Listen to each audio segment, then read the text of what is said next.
We regret to inform you, because of a tragedy in the Cardinal family, that the commissioner has canceled the game today. Everybody was kind of congregating in the clubhouse, tiny clubhouse in Wrigley. And I'll never forget, one of the clubbies came up to me and said, you know, I got a real bad feeling about this. The guys knew that there was a serious issue here, and virtually everybody was fearing the worst. I remember kneeling down on the Cubs visiting clubhouse and praying, and I knew.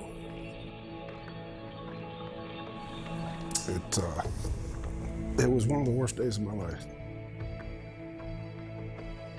Sad news today from Chicago, where Darry Kile, the star pitcher for the St. Louis Cardinals baseball team, was found dead in his hotel room. You know, our thoughts and prayers are really with him and his family. He's got 3 little kids. You know, it's tough. It was hard. That was still, you know, talking about it now is hard. I can't believe it's been 10 years, to be honest with you.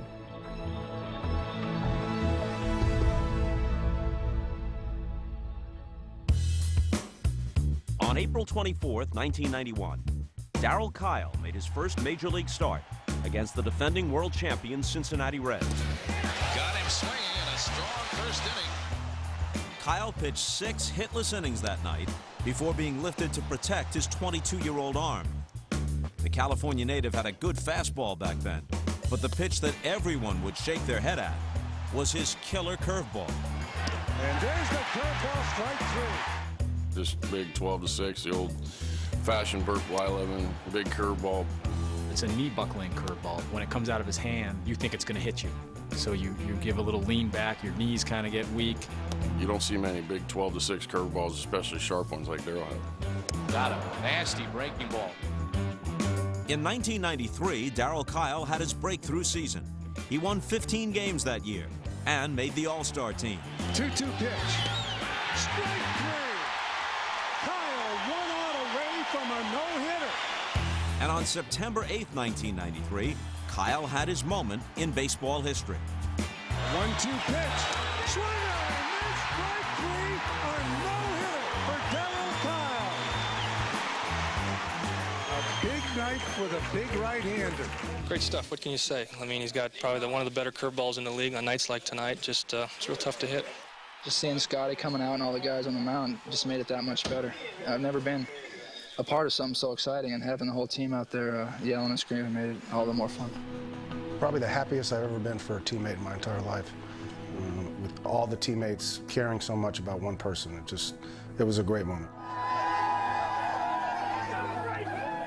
Is it something special, I would think, the connection between the two to go through something like this? Yeah, definitely so.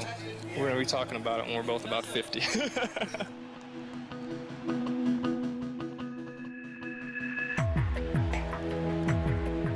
4 years later, Kile was once again an All-Star.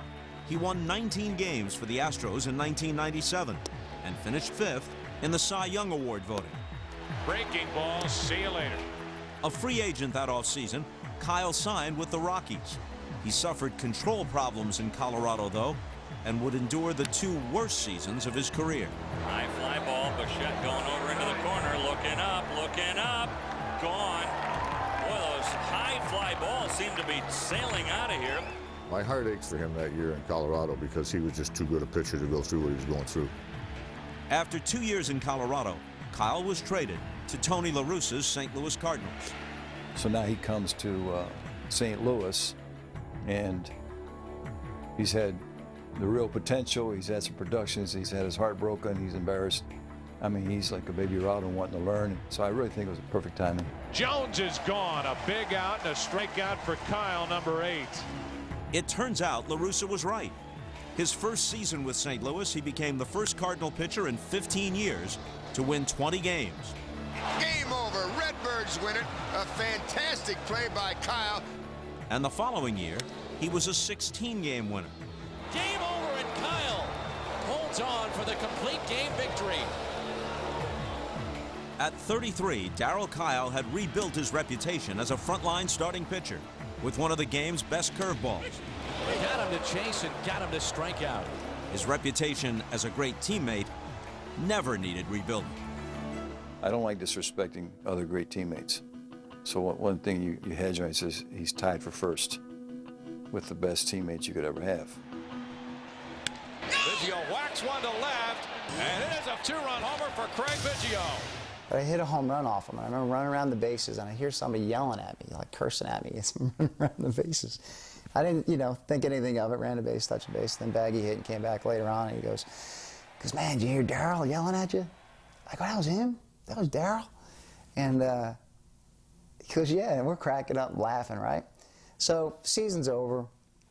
It's like 2 weeks before Christmas, I get a phone call. It's Darryl. And he goes, hey, I want to apologize. What are you apologizing for? He goes, I want to apologize for, I should have never cursed at you, yelled at you. I go, dude, it's the heat of the battle. It was a big game. I go, I love you. I don't care. He goes, I should have never have done that. You treated me so nicely when I was in Houston. You helped me when I was a younger player. You were always there for me. And that's the type of person that Darryl was. He was literally too good to be true. And you have to keep saying, was he really as great as we thought he was? And the answer is yes. And those who knew Kile best say that at the center of his life was his relationship with his wife, Flynn. I mean, he was just crazy about her. And, anybody that knows them knows that. Anytime someone pointed out, oh, there's a pretty girl, Darryl would say, no, Flynn's prettier. Anytime said something about a girl being pretty, we all looked at Darryl and go, we know, Darryl, Flynn's prettier. We're at the Galleria Mall, which was by the hotel in Houston, and I saw Darryl and Flynn walking down the mall hand in hand. They looked like a young couple on a date. They just loved each other. I mean, like everybody wants to be loved. That's what they had. It was special to see. Darryl and Flynn were married in January of 1992. They had twins in 1997, and then a baby boy in 2001. He won't change a diaper, that's for sure. I mean, he's had a bad experience as a child with some really duty diaper of his little brother's, and he said he threw up and got sick. So he feeds him and then he hands him over to me. I can only understand what it was like to be in that household, because he absolutely loved his family. What? Hey, you want to laugh at me? I'll repeat it to the time you take the mic away. He was so perfect, it was not to be believed, but believe it. He was a good teammate, but he was such a great family man. And you see him with his children, with Flynn. It was, unfortunately, it didn't last forever.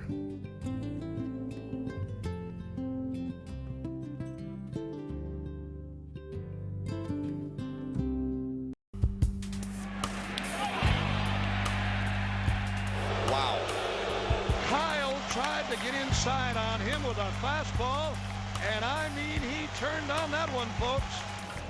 Here comes Tony La Russa. Kile's day is done. The 2002 season didn't start well for Darryl Kile. He had injured his shoulder the previous September and had spent the offseason rehabbing it. We got off to a sluggish start. It really affected him because he's one of the team leaders, and he's expected to be as good or better than anybody on our pitching staff. And he felt like he was letting everybody down. Kile began showing some improvement as his shoulder got stronger. Then came a June start against the Mariners. Darryl Kile, a couple of years ago, a 20-game winner for the St. Louis Cardinals, and he gets his second look at the Mariners tonight. Playing in Seattle, and he makes a couple mistakes, and they get a couple of hits. High fastball, and that ball is tapped to deep right field, drew to the track, he's to the wall! Have a 4-0 lead. And all of a sudden, he's shaking the catcher off. So, I don't know, 4th, 5th inning, I go to get him. And he says, you're taking me out. I mean, the only time he ever challenged. I said, yeah. He says, I can't believe you're taking me out of this game. I said, Darryl, give me the ball. And he walks off.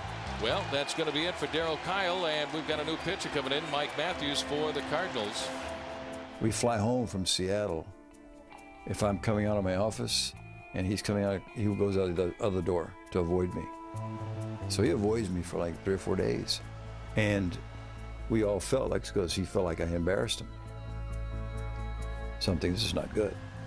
And I say, Darryl, you know, you're important to us, and we got to get this thing straightened out, because the guys feel this is, it's not good for you, it's not good for us. He says, no, Tony, you're misunderstanding it. It really wasn't upset at you. So I'm upset at me. I'm just so tired of not being myself and letting our team down, because we lost that game. And I proceeded to explain to him how important he was to us, how we had all evaluated that he was right on the edge of getting better and better, just to relax, cut himself some slack, and I shook my hand, walked out. Flynn later on tells me that he got home that night, he's different. You know, he said, oh man, these guys don't think I'm a bum, they don't think I'm letting them down, they don't, you know, he understood. To this day, I think, imagine just personally if I had not had that conversation with him and we had lost him.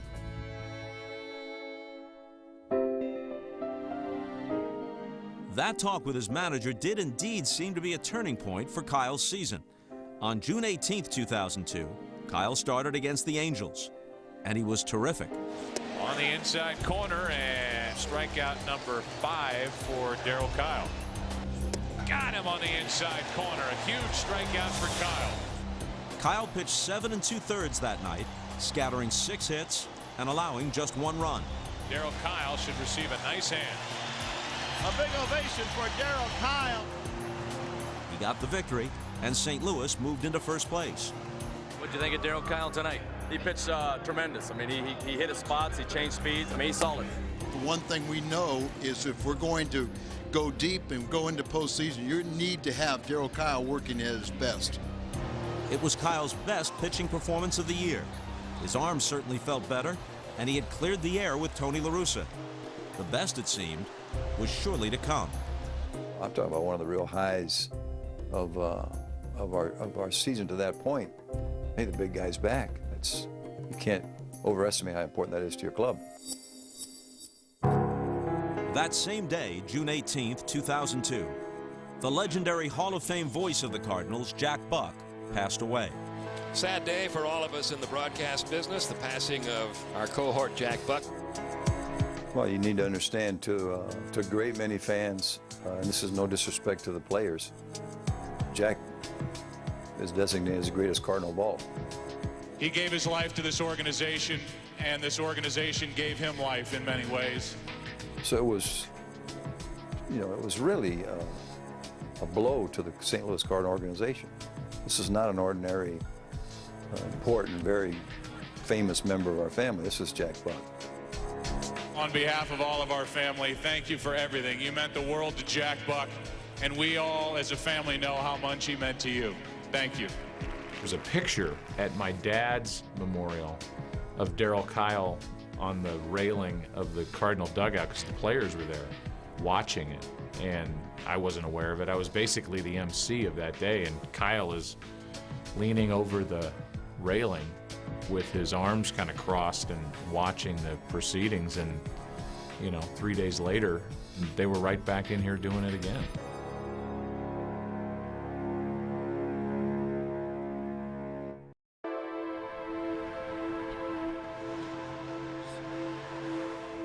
It's Saturday, June 22nd, 2002, and the Cardinals and Cubs are scheduled to play in Chicago at 2 p.m. Darryl Kile is scheduled to start Sunday's night game, so when he isn't at Wrigley by late morning, no one is overly concerned. But as time goes by, his teammates and his manager begin to worry. It was during batting practice that, you know, they pulled me off the field to say that, you know, that Darryl still wasn't there, and then, you know, now we were starting to, trying to, hey, what's going on here? Now we were starting to get concerned. Dave Veers came to me while we were getting loose for the game at Wrigley, and asked me if I'd heard anything from Darryl. I knew his brother came in town the night before, so I just thought, you know, him and his brother went out, just, you know, didn't get up, missed the alarm or whatever. So I'm trying to call his cell phone, call the hotel, no answer. Efforts are being made to contact him, not answering the phone, whether it's hotel phone, not answering the cell phone. batting practice was over, and everybody was kind of congregating in the clubhouse, tiny clubhouse in Wrigley. So everybody was kind of talking and wondering, and you know, I'll never forget one of the clubbies came up to me and said, you know, I got a real bad feeling about this. So I called my wife. I'm like, I can't get a hold of Darryl. Go to his room and see if, you know, see if he answers his door. He's not answering his cell phone. Barry Weinberg, our trainer, had called the hotel security and tried to get them to go up to his room and see if they could find out if he was there or what had happened. I can't remember if it was a chain type lock or a bolt type lock, but they had to force it open to get entrance into the room. The phone rang, and it was Robin Veers, Dave Veers' wife. And she said, CJ, she said, have the people from the hotel called you? And I said, excuse me? She goes, CJ, have they called you? I said, no, Robin, what are you talking about? She goes, Darryl's dead. Darryl's dead. And we jumped in a cab and went over to the Westin. They wanted us to come back to the hotel and identify the body. You're wondering, you know, is it, you know, could it have been a suicide? Could it have been a murder? You know, you're always wondering about those things.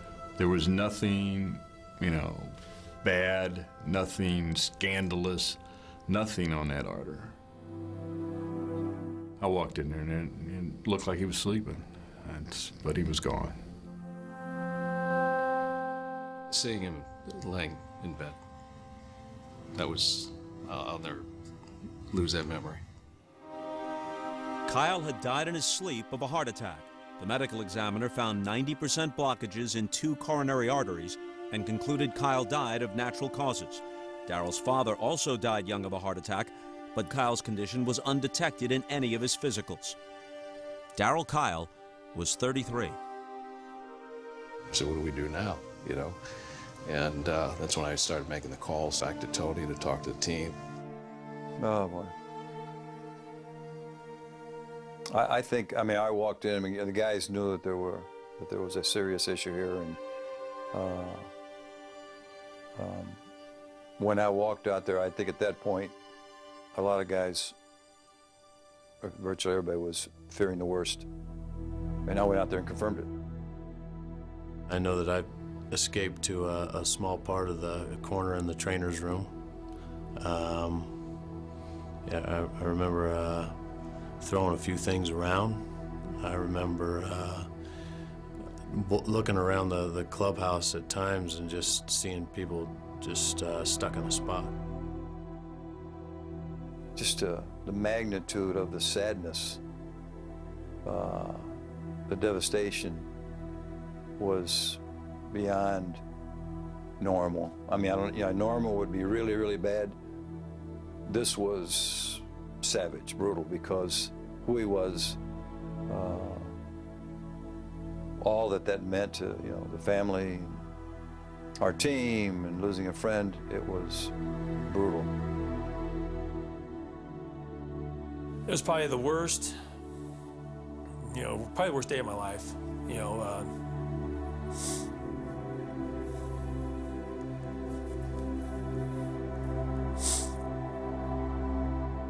Jeff Bagwell was one of the first players to know outside of the Cardinals.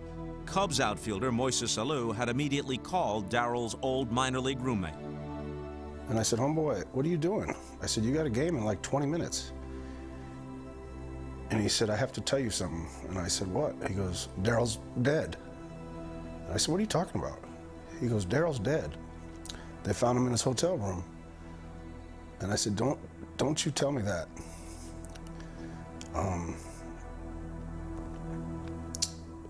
Worst phone call I ever got.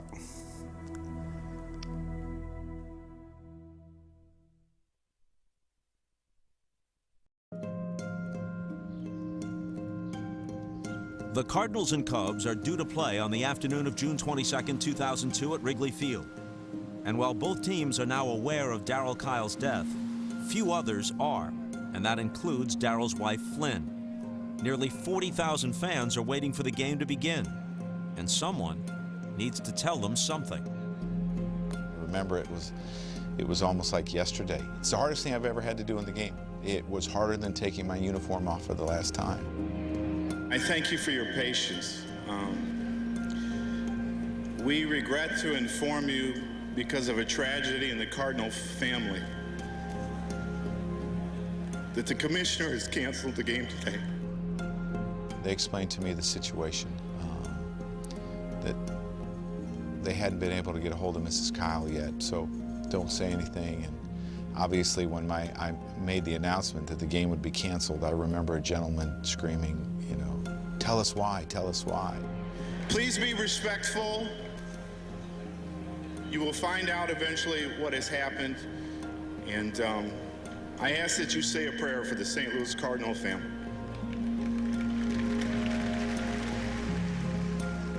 Dave Veers was Darryl Kile's best friend. It's around this time that Veers' wife, Robin, gets in touch with Flynn Kile. I think she told her to sit down. I need to tell you something, and so I can't even imagine. Flynn Kile was notified just moments ago that her husband Darryl, a 33-year-old right-handed pitcher for the St. Louis Cardinals, was found dead in his hotel room this morning. Therefore, this game has been canceled, and all of us at Fox ask for your thoughts and prayers for his wife Flynn and his children. He has twins, the ages of 5 years old, Cannon and Sierra. He has a young son, Riker, who is less than a year old. So this game, understandably so, has been canceled. Darryl Kile is dead at the age of 33. That's it from Wrigley Field. I'm Joe Buck. It was surreal. And once that had been accomplished, then we were able to go down into the dugouts and interview people. I believe we sat with La Russa. I mean, I mean, there was no bigger leader in our ball club, and in every way, and he healthy as far as health and attitude. I mean, yeah, we're staggered. Sad news today from Chicago, where Darryl Kile, the star pitcher for the St. Louis Cardinals baseball team, was found dead in his hotel room. NBC's Jim Avila joins us from our Chicago bureau with more. Jim? John, a perfect day for baseball at one of America's sports shrines, canceled today. More than 30,000 fans sent home because of the sudden death of a St. Louis Cardinal pitcher at the team hotel. Bounce back and forth between disbelief and sorrow. You know, that's all I can say. I feel like I needed to talk to you guys, is for his family, and for people around baseball to know how much he meant to me and how much, you know, I loved him. My thoughts and prayers are really with him and his family. He's got 3 little kids. You know, it's tough. You hate losing a teammate, and it's even worse, a friend. So I just feel for Flynn and the kids. My wife talked to Flynn this morning, and she was a mess, flying out to Chicago from San Diego. So, and I feel so bad for the family. Flynn Kile arrived in Chicago from San Diego on Saturday night. We were able to drive out there to the on the tarmac, pick her up, and convey her down to the medical examiner's office, because that's the first place that she wanted to go to, and so we did that. She was walked back to a certain area that I did not go to, and I guess to view the body. My wife and I went to the airport to pick her up, and I'll never forget.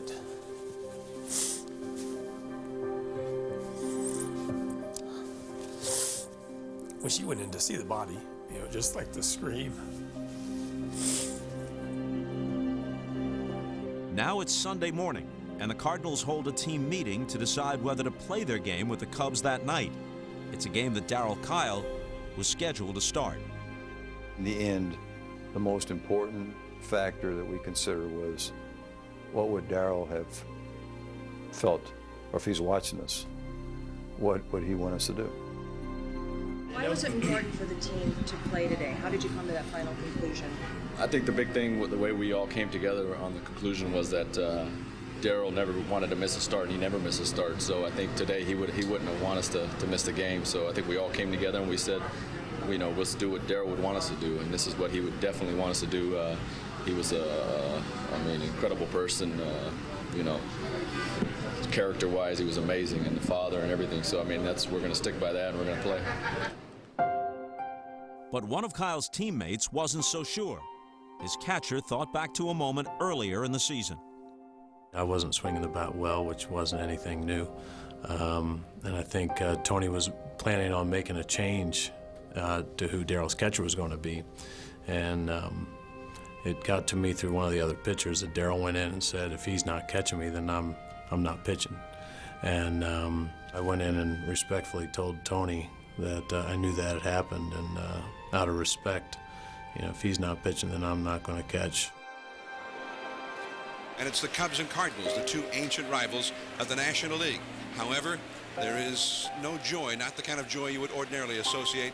For the Cardinals, they're hurting. They lost one of their star players, Darry Kile, yesterday, as you know by now. In a way, the most difficult telecast I ever worked, because our job is to bring you a baseball game, which is a leisure time event. It's just for fun. Enjoy it. Instead, our story was oppressively sad. And the thought of playing tonight, well, nobody really wanted to play. However, they thought this would have been Darry Kile's night to pitch, and he prided himself on never missing a start.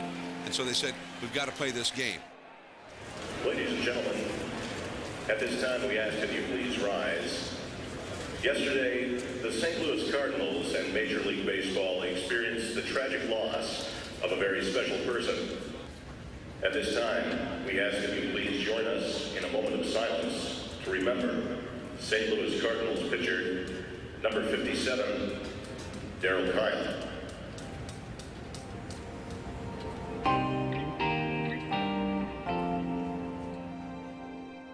I kept saying to myself, I can't believe we're playing this game. I would watch each player walk up to hit, and you could see the devastation, and you could see, kind of them in a daze. You're thinking, why are we playing this game? I just thought it was too soon. The Cubs have won at 8-3 over the Cardinals. Kerry Wood with the win. Simon Tachi takes the loss.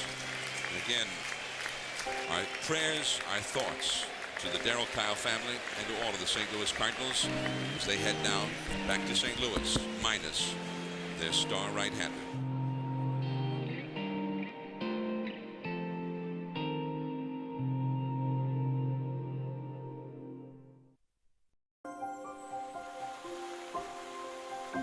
We are here to mourn the life of Darry Kile.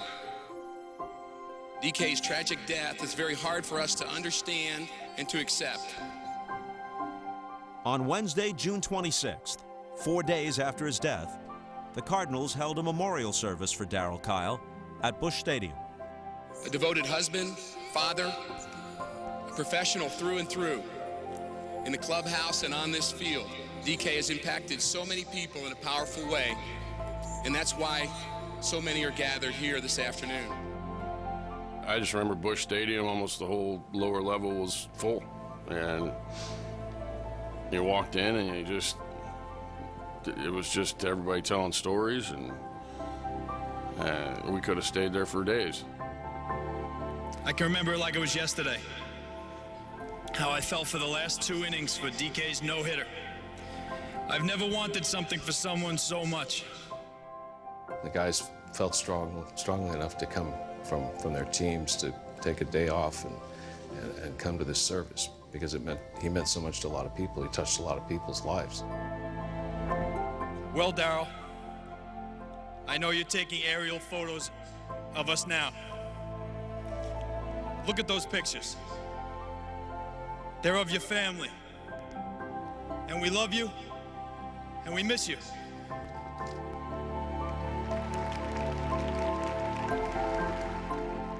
You know, the old thing of it is sometimes you wonder about the justice of stuff, and there is no justice. It's a good example. 3 beautiful kids and beautiful wife, and they were just getting ready to move into this new home that they built that he never had the opportunity to live in. It was just a lot of tragic stuff that just don't understand why sometimes. Then, just hours after the memorial service, Darryl's 5-year-old son, Cannon, threw out the first pitch before that night's game. Our pitcher is 5-year-old Darry Kile.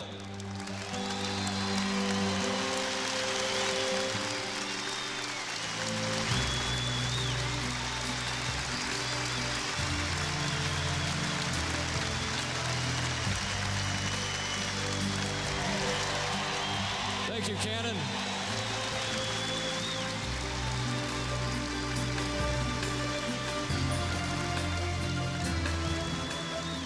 The way those players treated Darry Kile and made him feel like, hey, you've got 25 fathers in here. It was one of the sweetest things I've ever seen. And at one point, Darry Kile said to Matt Morris, and I said, Matt, he said, where was my daddy's locker?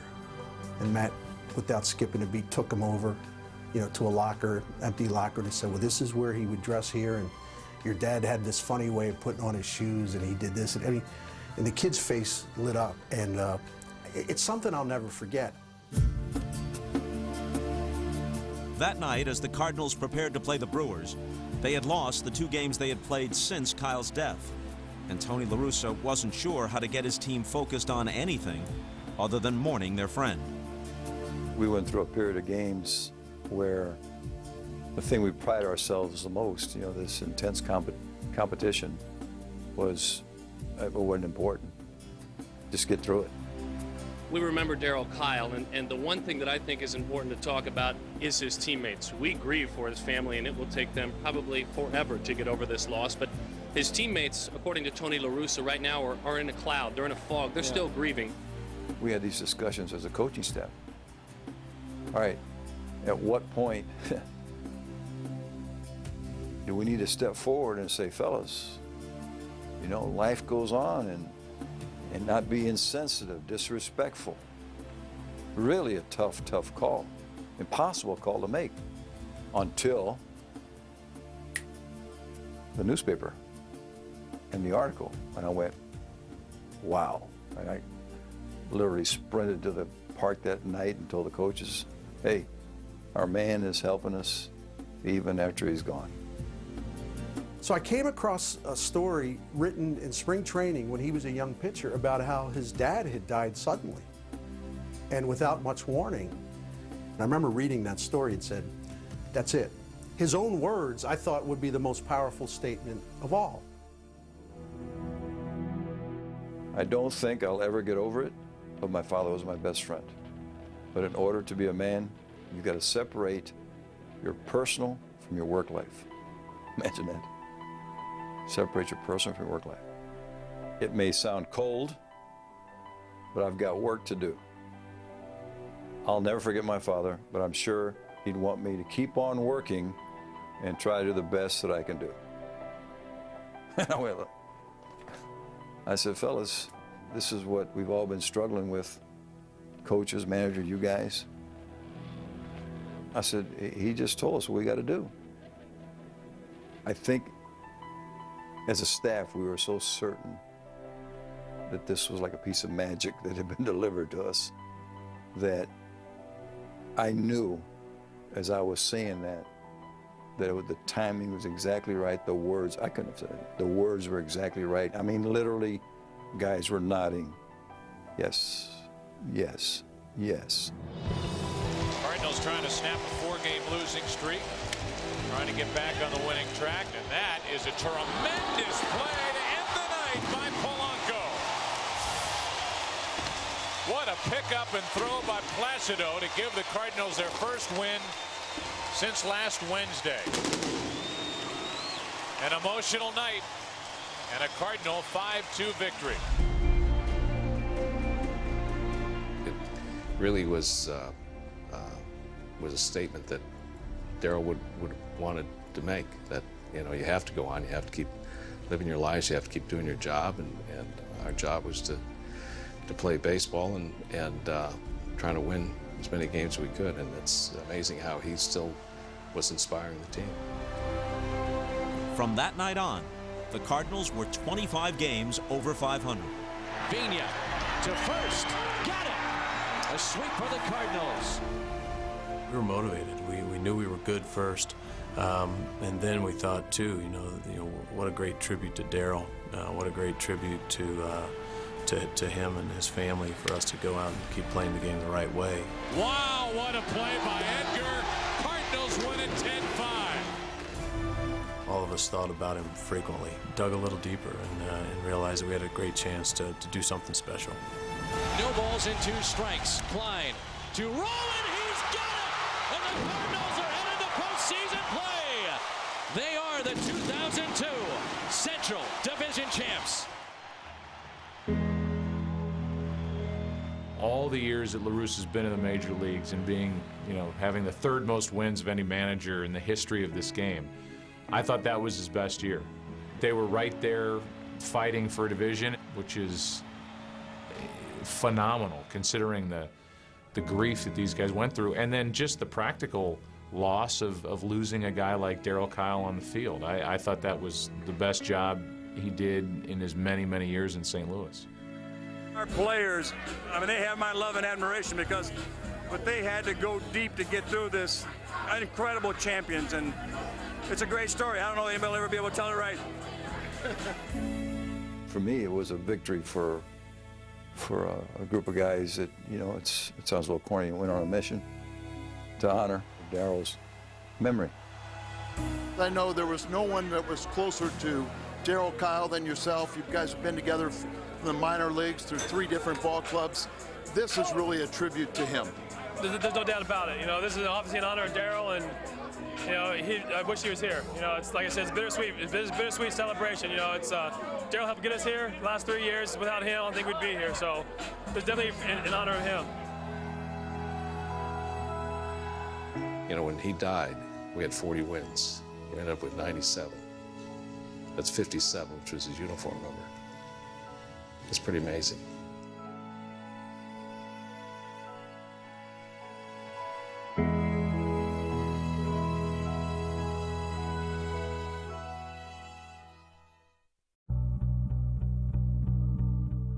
Ten years ago, June 22nd, 2002, Cardinal pitcher Darryl Kile died in his hotel room of a heart attack.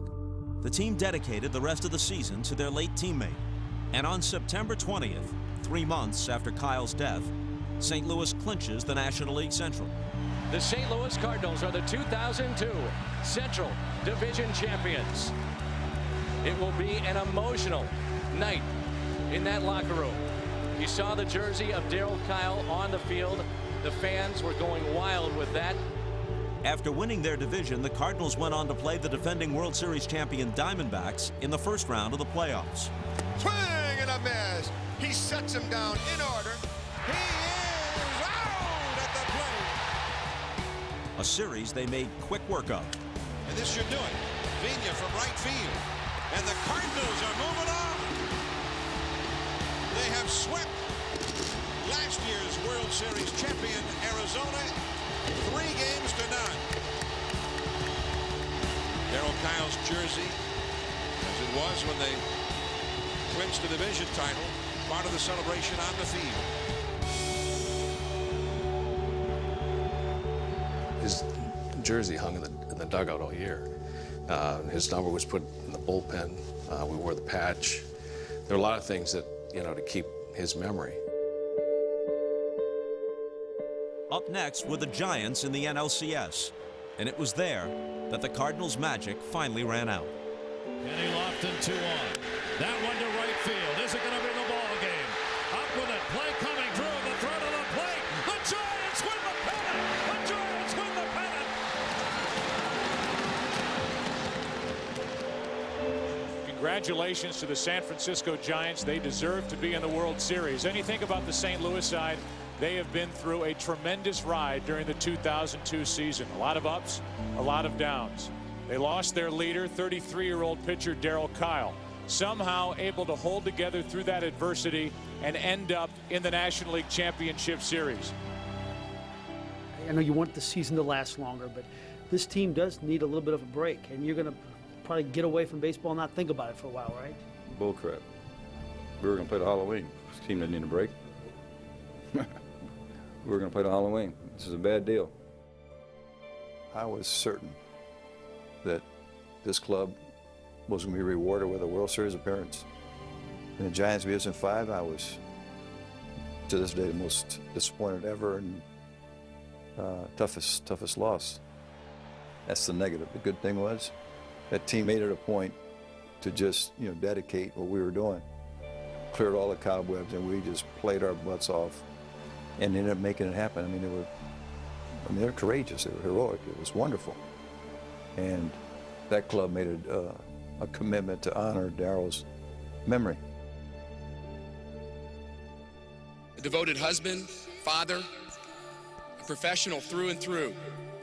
In the clubhouse and on this field, DK has impacted so many people in a powerful way.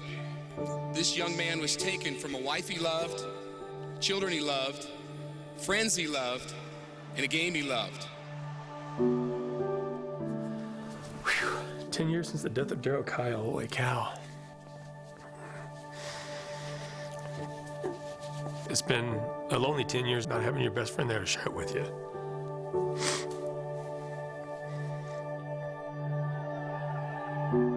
10 years later, I can't believe it's been 10 years later, to be honest with you. I can still see myself walking out on the third base line, probably about 25, 30 feet away from home plate.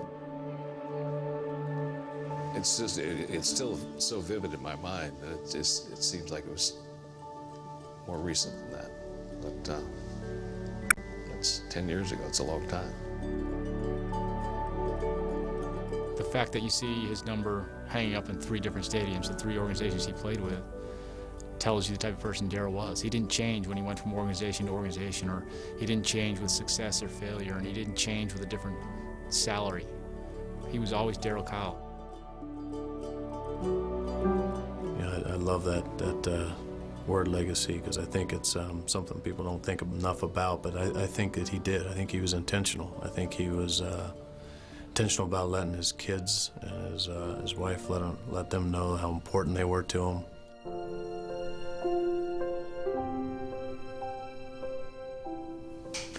When you talk about kids, and he loved his kids, so, and it's the most important thing to him in his life, his family, his wife, his kids. You have one name on your back, and your dad gave it to you, and he was proud of it, and and they understand it, and God knows it's been probably difficult, without their dad, and but their dad has left a legacy that is one that you'll never forget. When you start talking about legacy, it's how you influence people, and I think you're going to find out, not just from me, but every person that you're going to have this conversation with, they're going to talk about that. He is as great as everybody that's talking in the show about him says he is. I don't know how you could improve Darry Kile as a person or as a teammate. I don't know how you could do that. I just remember the day I walked into the clubhouse when I got called up. He met me at the door, gave me a big hug, told me how happy he was and proud he was of me, and he was just genuine. He was real. It just, yeah, you want to pattern your life after the way Darry Kile did. He was a great father, he was a great husband, a great guy, cared about people. That's what I want to be in my life, and that's who Darry Kile was.